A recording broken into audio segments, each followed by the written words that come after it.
Hello friends, welcome to முத்தமிழ் சமையல். இன்னைக்கு நம்ம ஈவினிங் ஸ்நாக்ஸுக்கு ஒரு சூப்பரான வடை ரெசிபி தான் பார்க்க போறோம். நம்ம மசாலா வடை மாதிரியே ஆனா சோளம் வச்சு எப்படி செய்யறதுன்னு பார்க்கலாம். ரொம்ப ரொம்ப டேஸ்டியா இருக்கும். இது எப்படி செய்யறதுன்னு பார்க்கறதுக்கு முன்னாடி நம்ம சேனலை சப்ஸ்கிரைப் பண்ணாதவங்க மறக்காம சப்ஸ்கிரைப் பண்ணிக்கோங்க. கூடவே பெல் ஐக்கானையும் ப்ரெஸ் பண்ணிக்கோங்க. வாங்க இப்போ இந்த ஸ்வீட் கார்ன் வடை எப்படி செய்யறதுன்னு பார்க்கலாம். நான் இன்னைக்கு 1/4 கப் அளவுக்கு கடலைப்பருப்பு எடுத்திருக்கேன். இதை நம்ம ஒரு 2 மணி நேரம் ஊற வச்சுக்கலாம். 2 மணி நேரம் கழிச்சு கடலைப்பருப்பு நல்லா ஊறி இருக்கு. இதை ஒரு 2 தண்ணி ஊற்றி கழுவிட்டு நம்ம இதில் இருக்க தண்ணி இருத்துட்டு அரைக்கிறதுக்கு ரெடியாக வச்சிடலாம். நான் இன்னைக்கு சோளம் ஃப்ரோசன் சோளம் தான் எடுத்திருக்கேன். அதை நல்லா கழுவிட்டு அதில் இருக்க தண்ணியும் நல்லா வடிகட்டி எடுத்து வச்சிருக்கேன்.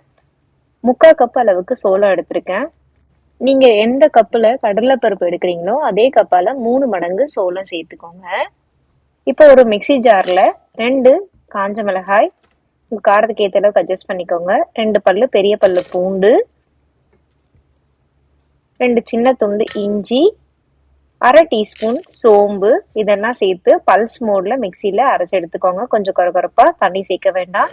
இப்போ நாம ஊற வச்சிருக்க கடலைப்பருப்பை நல்லா தண்ணி வடிகட்டிட்டு சேர்த்துக்கலாம். கூடவே எடுத்து வச்சிருக்க சோளமும் இதுல சேர்த்துக்கலாம். தேவையான உப்பு சேர்த்துட்டு தண்ணி விடாம கொஞ்சம் கொரகொரப்பா அரைச்சு எடுத்துக்கோங்க.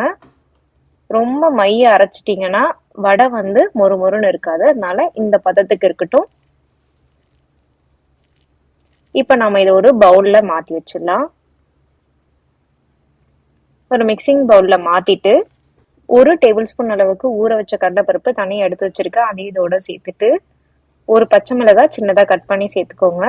கருவேப்பிலை கொஞ்சம், ஒரு சின்ன சைஸ் வெங்காயம் பொடியா கட் பண்ணது சேர்த்துட்டு 1 டீஸ்பூன் அளவுக்கு கட் பண்ண இஞ்சி, கொஞ்சமா கொத்தமல்லி இலை, இதெல்லாம் சேர்த்துட்டு கூடவே 1 டீஸ்பூன்ல இருந்து 1.5 டீஸ்பூன் அளவுக்கு அரிசி மாவு சேர்த்துக்கோங்க.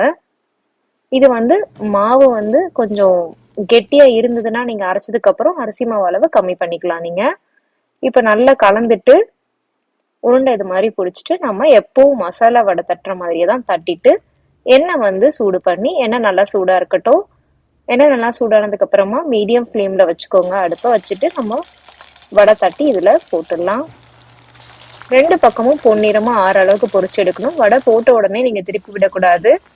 கொஞ்சம் நேரம் கழிச்சு திருப்பி விட்டு ஃப்ரை பண்ணி எடுத்துடலாம். அடுப்பு ஹை ஃப்ளேம்லயே வைக்கக்கூடாது, வச்சிங்கன்னா கருகிடும். லோ ஃப்ளேம்ல வச்சிங்கன்னா நிறைய எண்ணெய் குடிச்சிரும். அதனால மீடியம் டு ஹைல வச்சுக்கோங்க.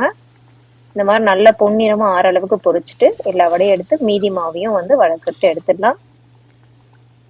அவ்வளோதாங்க, சூப்பரான வடை ரெடி. ரொம்பவே டேஸ்டியா இருக்கும். மசாலா வடை உங்களுக்கு பிடிக்கும்னா இந்த வடை ட்ரை பண்ணி பாருங்க. அதை விட ரொம்பவே சூப்பரா நல்லா டேஸ்டியா இருக்கும். அவ்வளவுதான், சூப்பரான டேஸ்டியான சோளம் வடை ரெடி. ட்ரை பண்ணி பாருங்க. எப்படி வந்துச்சுன்னு கமெண்ட்ஸ்ல சொல்லுங்க. மறக்காம முத்தமிழ் சமையலை சப்ஸ்கிரைப் பண்ணுங்க. உங்க ஃப்ரெண்ட்ஸோடையும் ஃபேமிலியோடையும் ஷேர் பண்ணுங்க. தேங்க்ஸ் ஃபார் வாட்சிங்.